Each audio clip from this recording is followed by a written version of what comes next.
आज के हमारी वर्कशॉप का टॉपिक है the art of forgiving yourself. जैसे कि नेम खुद बता रहा है कि हम इसके अंदर डिटेल में फॉरगिवनेस को पढ़ेंगे कि क्यों एक इंसान का खुद को माफ करना जरूरी होता है और माफ ना करने की वजह से क्या क्या कॉन्सिक्वेंसेस आते हैं और इस बिहेवियर के पीछे कौन कौन से फैक्टर्स हैं जो इंसान को रोकते हैं अपने आप को माफ करने से। हमारे बिलीव्स और सोसाइटी के वो पैटर्न्स जिनकी वजह से हम लोगों को माफ करना या खुद को माफ करना मुश्किल बना लेते हैं। गिल्ट और शेम का क्या पैटर्न होता है और सेल्फ सबोटाज किस तरह आपको आहिस्ता आहिस्ता डिस्ट्रक्शन की तरफ लेके जाता है।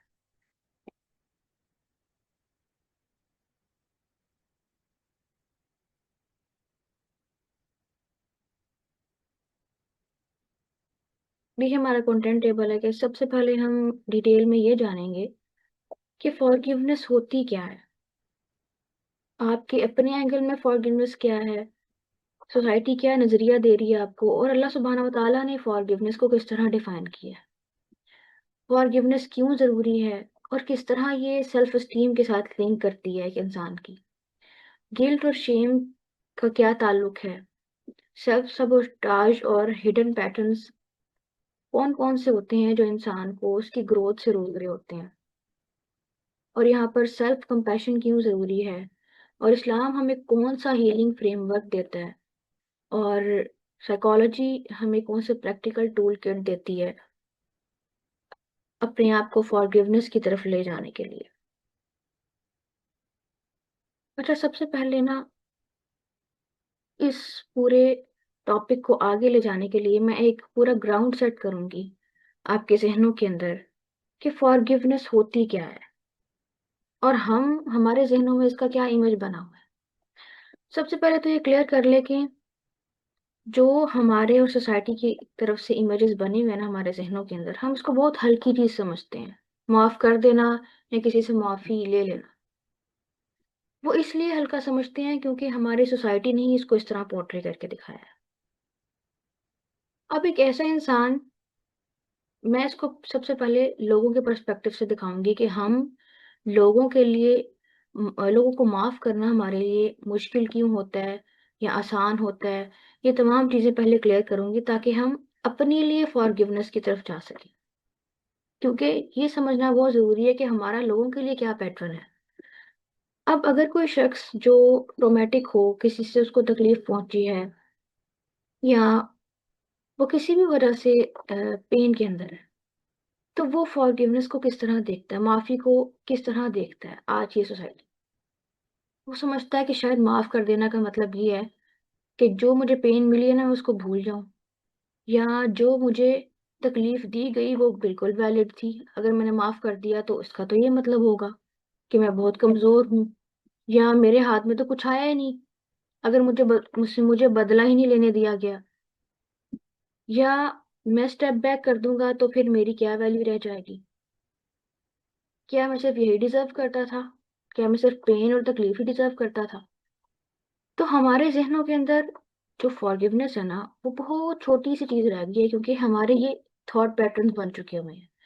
अब ये थॉट पैटर्न्स क्यों बने हैं, इसमें सोसाइटी का भी बहुत बड़ा रोल है।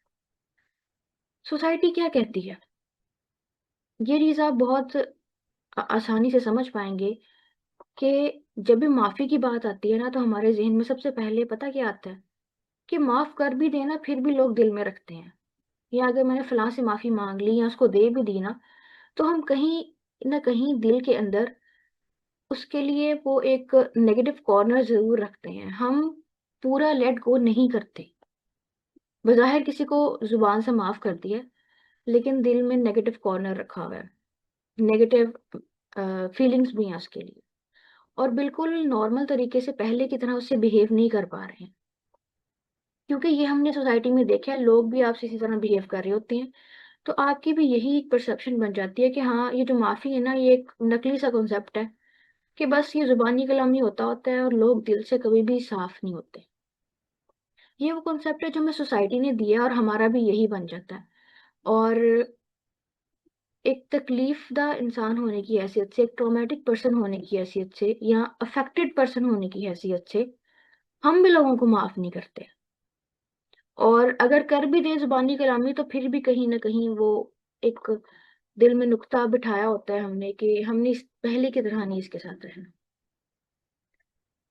और बहुत सी चीज़ें जो सोसाइटी हमें सिखा रही होती है, लोगों के रवैये हमें सिखा रहे होते हैं कि तकलीफ आई है तो फ़ौरन सप्रेस कर दो, शो ना करो, इतना ज़्यादा ओवर रिएक्ट करने की ज़रूरत नहीं है। या अगर किसी बंदे के साथ मामलात ख़राब हो गए हैं तो फ़ौरन फिक्स करो, प्रोसेस करने की ज़रूरत नहीं है या चीज़ों को एक्सट्रीम में ले जाने की ज़रूरत नहीं है।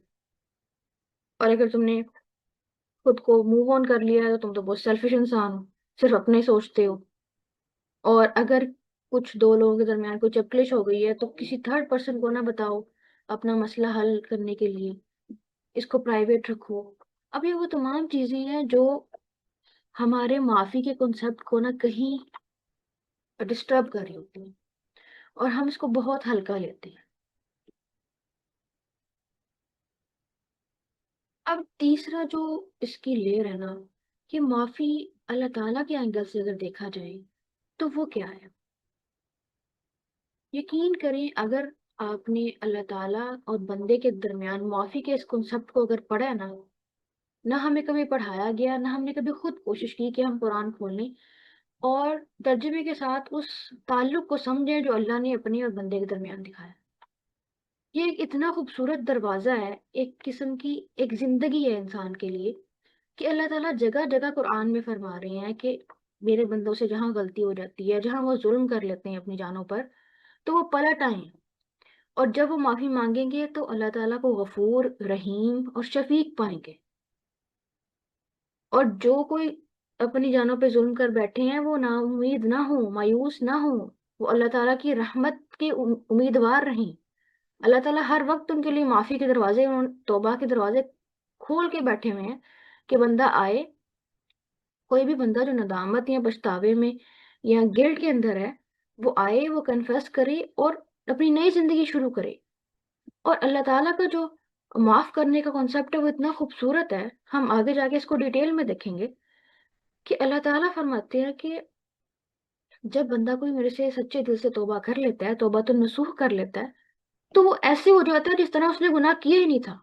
अब अल्लाह के नज़दीक तो तौबा और माफ़ी ऐसी है कि अगर किसी शख्स ने अपनी गलती को का इतराफ़ कर लिया है और उसने इम्प्रूवमेंट का अज़्म कर लिया है, तो अल्लाह ताला तो बिल्कुल इरेज़ कर देते हैं उसके नामा-ए-माल में से। लेकिन ये किस तरह का सोसाइटी का कॉन्सेप्ट हुआ या ये किस तरह का ट्रीटमेंट हुआ सोसाइटी का कि माफ़ करने पे भी दिल में रखते हैं और माफ़ करने पर भी यही हर इंसान को परसेप्शन जा रहा होता है कि ये सिर्फ़ ज़ुबानी कलामी एक टेम्परेरी चीज़ होती है। अंदर सब रखते होते हैं और ना पहले की तरह ट्रीट करते हैं और ये एक किस्म का दोगलापन होता है। तो जिस मुआशरे के अंदर माफ़ी के कॉन्सेप्ट को इस तरह पोर्ट्रे किया जाता हो, वहाँ पर अच्छे रिलेशनशिप्स किस तरह बनेंगे? इस चीज़ को आप नोट करिएगा।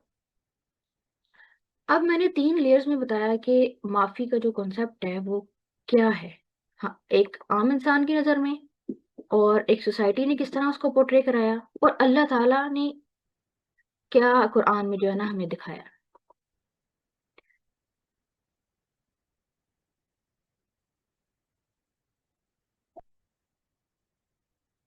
अब जो ट्रू डेफिनेशन है उसके अकॉर्डिंगली जो माफ़ी है ना अल्लाह ताला के नज़दीक एक किस्म का कैथारसिस है, एक ऐसा कैथारसिस है जिसने आपको आपकी तकलीफ़ों से, आपके पेन से हमेशा के लिए निजात दे देनी।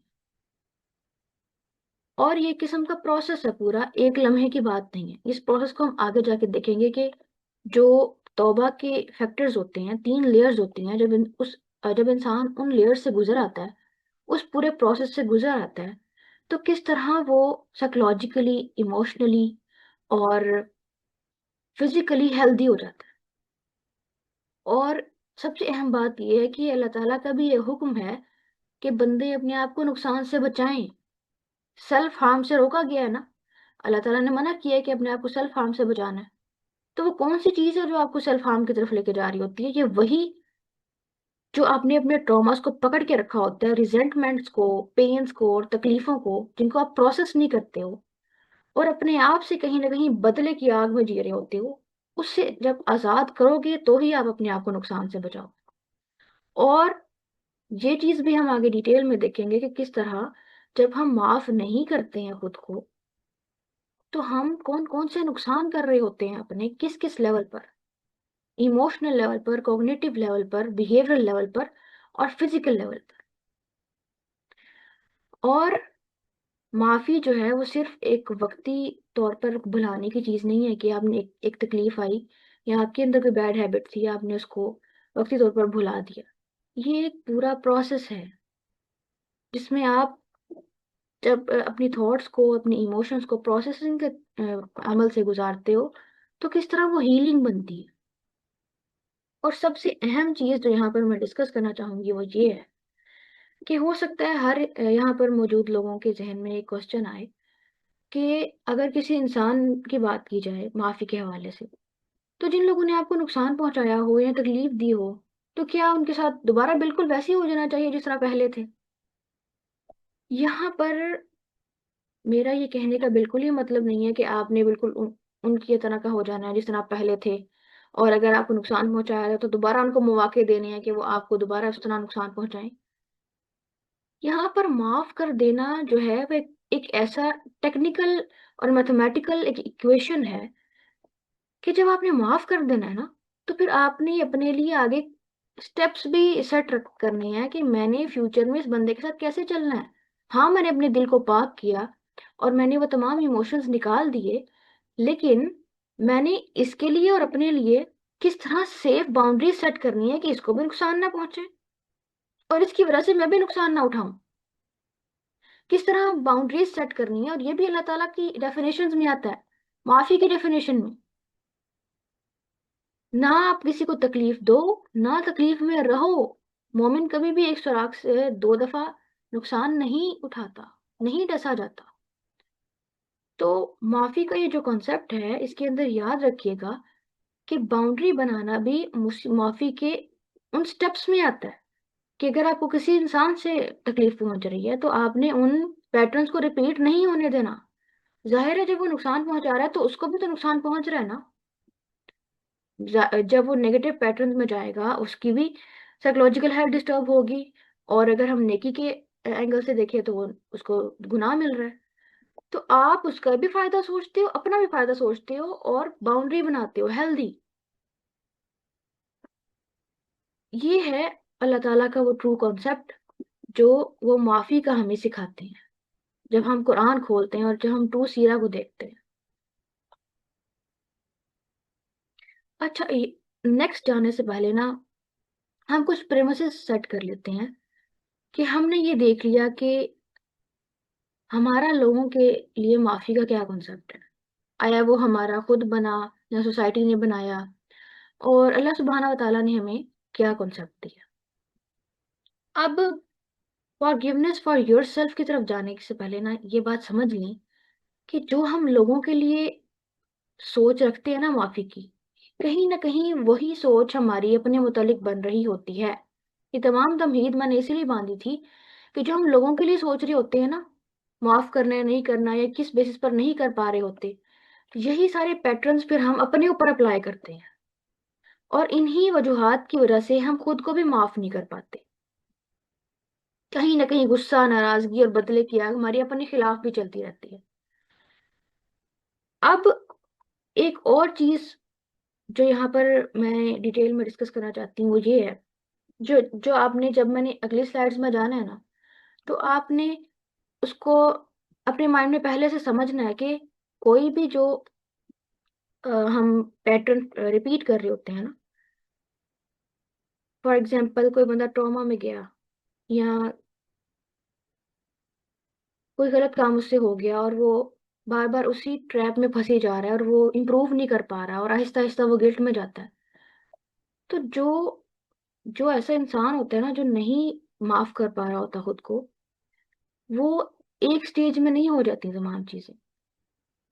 कोई भी पैटर्न जो आपका एडल्टहुड में होता है, वो आपके बचपन से, आपकी पैदाइश से लेकर आपके एडल्टहुड तक की जितना दौरानिया गुजरा होता है, आपकी आपके बर्थ से लेकर आपके एडल्टहुड तक, किस तरह आपका बचपन गुजरा, किस तरह आपकी पेरेंटिंग हुई, कैसे कैसे अटैचमेंट स्टाइल्स हुए, चाइल्डहुड के दौरान आप ट्रॉमास में और नेग्लेक्ट में तो नहीं जिंदगी गुजारते रहे, किस तरह आपको ट्रीट किया गया, आपकी किस तरह अपब्रिंगिंग हुई।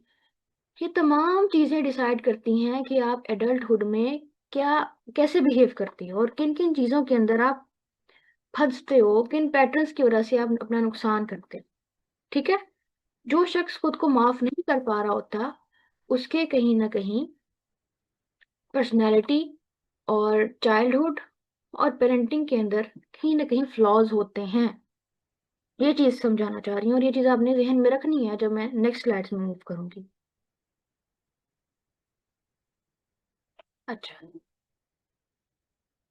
अब किसी भी चीज की अहमियत को समझने के लिए ना पहले ये देखते होते हैं कि अगर वो चीज मौजूद ना हो तो क्या नुकसान होता है।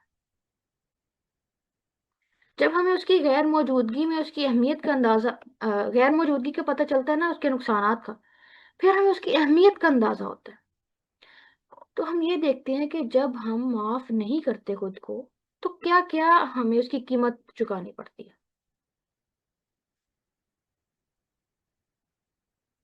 अब जो लोग एंजाइटी और नेगेटिव थॉट्स के पैटर्न में फंसे होते हैं, वो क्या अचानक हो जाता है? ऐसा नहीं होता। फॉर एग्जाम्पल, अगर कोई शख्स किसी पास्ट में कोई बुरा काम हो गया उससे, या उसके साथ ऐसे सर्कमस्टांसेस गुजरे, ऐसे एनवायरनमेंट में वो रहा है जिसकी वजह से वो ट्रॉमेटिक हो गया, और वो बार बार अपने आप को इम्प्रूव करने की कोशिश करता है लेकिन नहीं कर पाता। यह हो सकता है वो प्रॉपर स्टेप्स ना उठा रहा हो जिस तरह के उसको स्टेप्स लेने चाहिए खुद को इम्प्रूव करने के। तो क्या होता है कि साइकोलॉजिकली ऐसा शख्स एंजाइटी, नेगेटिव थॉट्स के लूप में फंसता है, डिप्रेशन की तरफ जा सकता है, इमोशनल नमनेस की तरफ जा सकता है, एंगर इश्यूज क्रिएट होते हैं बच्चों के अंदर, और एक इस तरह की इमोशनल एग्जॉशन के हर चीज बर्डन लगती है।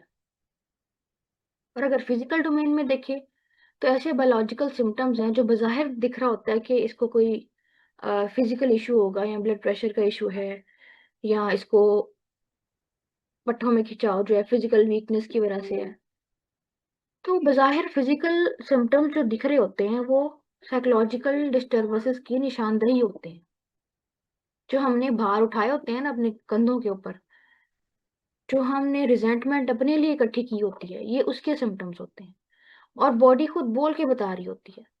हमारी सोचें ऐसी पावरफुल एनर्जीज हैं जो किसी ना किसी फॉर्म में रिप्रेजेंट जरूर होती हैं। जिस तरह हमने पढ़ा था ना कि एनर्जी ना क्रिएट होती है ना डिस्ट्रॉय होती है, बल्कि एक फॉर्म से दूसरी फॉर्म में कन्वर्ट होती है। इसी तरह हमारे थॉट्स भी ऐसी एनर्जीज हैं जो बिल्कुल खत्म नहीं होती हैं, ये एक फॉर्म से दूसरी फॉर्म में कन्वर्ट होती रहती हैं। अगर कोई शख्स नेगेटिव थॉट के लूप में फंसा हुआ है और वो उन थॉट्स को प्रोसेस नहीं करता, वो हल नहीं करता उनको, एक वक्त ऐसा आता है कि वो उसकी फिजिकल डोमेन में कन्वर्ट हो जाती हैं, यानी कि सोमैटिक सिम्टम्स की फॉर्म में शो होना शुरू हो जाती है।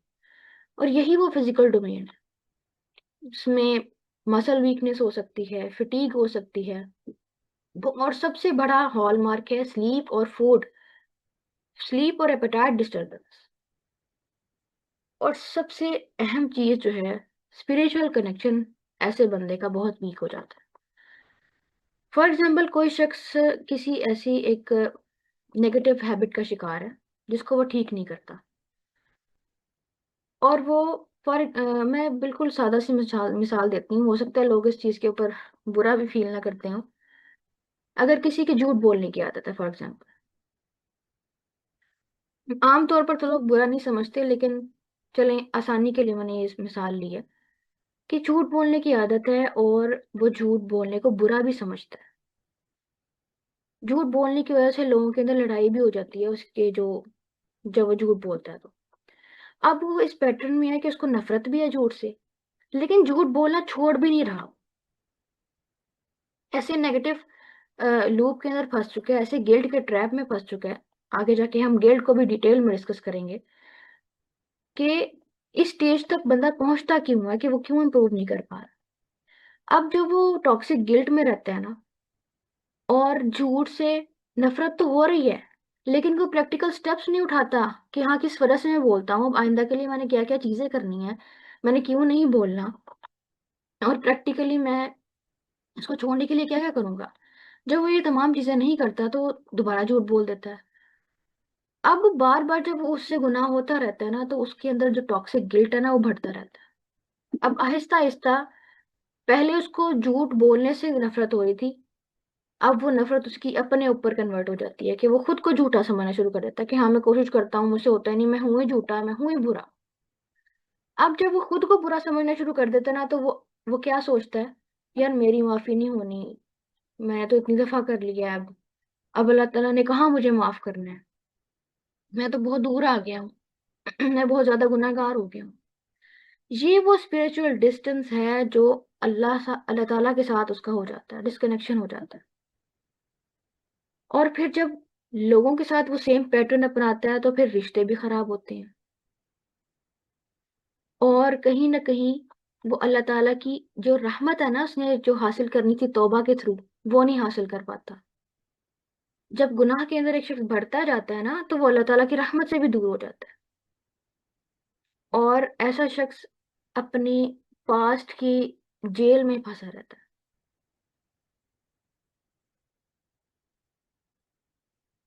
अब एक और डोमेन डिस्कस करेंगे कि हमने 3 एंगल्स पर तो देख लिया कि माफ ना करने के क्या नुकसान होते हैं। माफ ना करने की एक वजह भी है और एक कॉन्सिक्वेंसेस भी है, low self esteem, low self worth. अब जिस तरह मैंने बताया कि एक इंसान से गलती हुई, अ मिस्टेक हैपेंस, और उसने उसको प्रोसेस नहीं किया।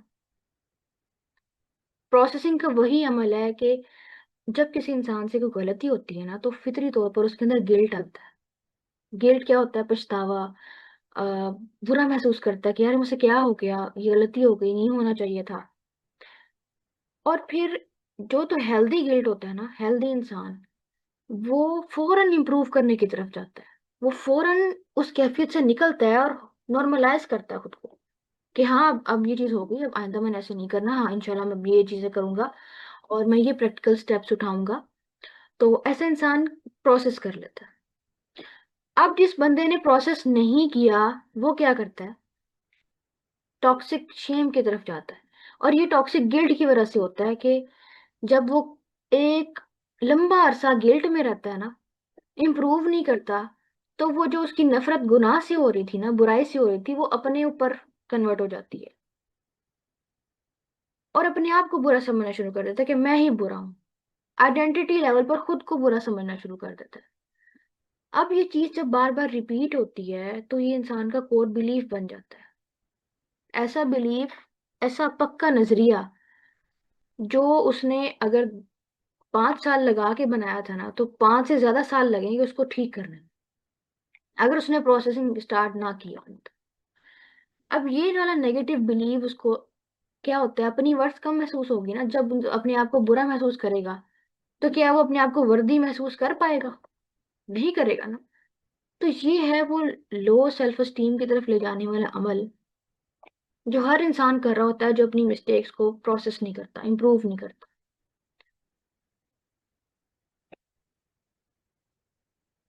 और सेल्फ एस्टीम को जो चीजें डिस्ट्रॉय करती है ना, वो शेम है। आप देख लें कि मिडिल में किस चीज ने कन्वर्ट किया था आइडेंटिटी के अंदर।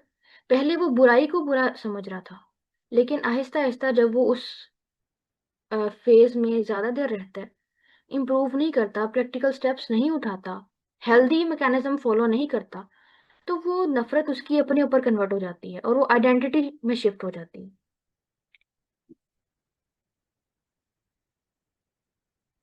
अब सेल्फ वर्थ को समझने के लिए और सेल्फ एस्टीम को समझने के लिए ना, मैंने कहीं ना कहीं गिल्ट और शेम को पहले डिस्कस किया है, लेकिन यहाँ पर मैं डिटेल में करूंगी ताकि आपको डीप डाउन समझ आ सके कि वो कौन सी कोर में जाके वो कौन सी चीजें ऐसी खराब होती हैं जिसकी वजह से सेल्फ एस्टीम और सेल्फ वर्थ खराब होती है, और ऐसा इंसान फिर अनफॉरगिवनेस की तरफ जाता है।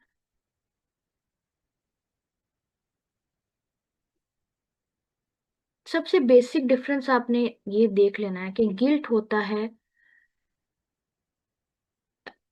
होता है बुराई से, किसी बुरे काम से नफरत, या आप कहें पेन या पछतावा। और शेम होती है इंसान से, इंसान अपने आप को बुरा समझने लग जाता है। ठीक है, इसको भी डीप डाउन समझने के लिए ना मैं गिल्ट की दो टाइप्स बताऊंगी यहाँ पर। एक होता है हेल्दी गिल्ट, एक होता है टॉक्सिक गिल्ट। हेल्दी गिल्ट वही है कि ऐसा इंसान जब उससे कोई गलती हो जाती है, वो फितरी तौर पर पछतावे में जाता है और रिग्रेट होता है उसको कि ये नहीं होना चाहिए था मुझसे और मैंने कर लिया है, तो फौरन वो उस स्टेट से निकलता है। वो प्रैक्टिकल स्टेप सोचता है कि हाँ मैं क्या कर सकता हूँ इसको इम्प्रूव करने के लिए।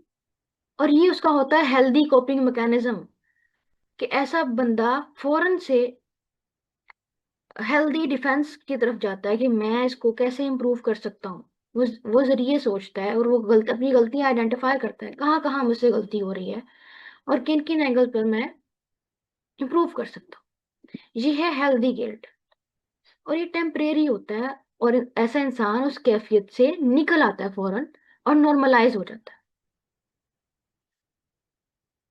लेकिन जिस गिल्ट की हम बात कर रहे हैं ना, कि ऐसा गिल्ट का ट्रैप जो इंसान को शेम और लो सेल्फ स्टीम में लेके जा रहा होता है, वो ऐसा गिल्ट है कि जब इंसान कॉन्स्टेंटली पछतावे, नदामत और तकलीफ में रहता है ना, और अपने आप को हेल्दी कोपिंग मैकेनिज्म की तरफ नहीं लेके जाता, नॉर्मलाइज नहीं करता चीजों को, उसी पैटर्न पे अड़ा रहता है, अपनी गलतियां आइडेंटिफाई नहीं करता, रीजंस नहीं ढूंढता कि क्या फैक्टर्स थे जो मुझे ट्रिगर करते हैं, क्या ऐसे पैटर्न्स हैं जो पास से मैं लेके आ रहा हूँ, मैं किन किन चीजों पर इम्प्रूव कर सकता हूँ, निकाल सकता हूँ, और कहाँ कहाँ पर मुझे मेहनत की जरूरत है। जब वो ये मैकेनिज्म फॉलो नहीं करता ना, तो क्या होता है, वक्ती तौर पर तो बुरा महसूस किया यार, बहुत गलत था, ये नहीं करना चाहिए था, लेकिन इम्प्रूवमेंट ओरिएंटेड उसने सोचा ही नहीं। तो ऐसा शख्स जो है ना, टॉक्सिक गिल्ट के अंदर रहता है। और ये लंबा अरसा तक जब मेंटेन रहती है ना ऐसी चीज, जब वो इम्प्रूवमेंट की तरफ जा ही नहीं रहा और बस बुरा बुरा ही सोचता रहता है कि बुरा हूँ, ये बुरा हो गया, बुरा हो गया, तो एक वक्त ऐसा आता है कि वो उसकी पर्सनालिटी का हिस्सा बन जाता है गिल्ट। जब पर्सनालिटी का हिस्सा बनता है ना, तो फिर वो चीज शेम में कन्वर्ट हो जाती। और अब वो बुराई को नहीं सिर्फ बुरा समझता, वो अपने आप के ऊपर टैग लगा लेता है, मैं ही बुरा हूं। देखो ना, फलाने मौके पे भी हुआ था, मैंने सोचा था ठीक करूंगा, लेकिन प्रैक्टिकली कुछ उसने नहीं किया अपने लिए। तो क्या होता है कि आहिस्ता आहिस्ता वो, जब बार बार वो साइकिल रिपीट होता है, एक विशियस साइकिल बनता है, तो वो अपने आप को ही बुरा समझने लग जाता है कि मैं ही बुरा हूँ, मेरे लिए ही माफी नहीं है, अल्लाह ने मुझे कभी माफ नहीं करना, या मैं लोगों के काबिल ही नहीं हूँ, मैं किसी कामयाबी के काबिल नहीं हूँ।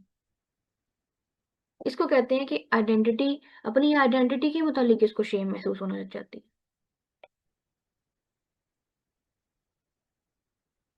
और ये वो शेम है जो फिर इंसान को कभी अपनी माफी की तरफ लेके ही नहीं जाती। वो कहता है कि मैं माफी के काबिल नहीं हूँ, ना खुद को माफ करता है, ना कभी अल्लाह ताला से माफी मांगने के करीब जाता है।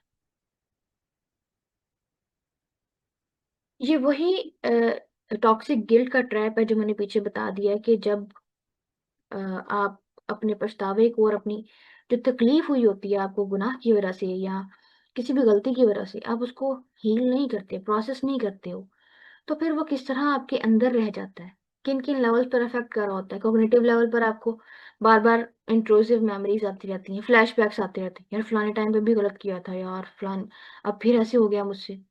कंसंट्रेशन और डिसीजन मेकिंग इफेक्ट हो रही है, नेगेटिव सेल्फ टॉक के लूप में जा रहे हो, हर वक्त खुद को क्रिटिसाइज ही करी जा रहा है ऐसा बंदा। फिर उसकी इमोशनल लेवल पर एंजाइटी जनरेट होती है, depression, emotional numbness. Physical level पर वही चीजें जो मैंने बताई हैं आपको, सोमैटिक सिम्टम्स आते हैं।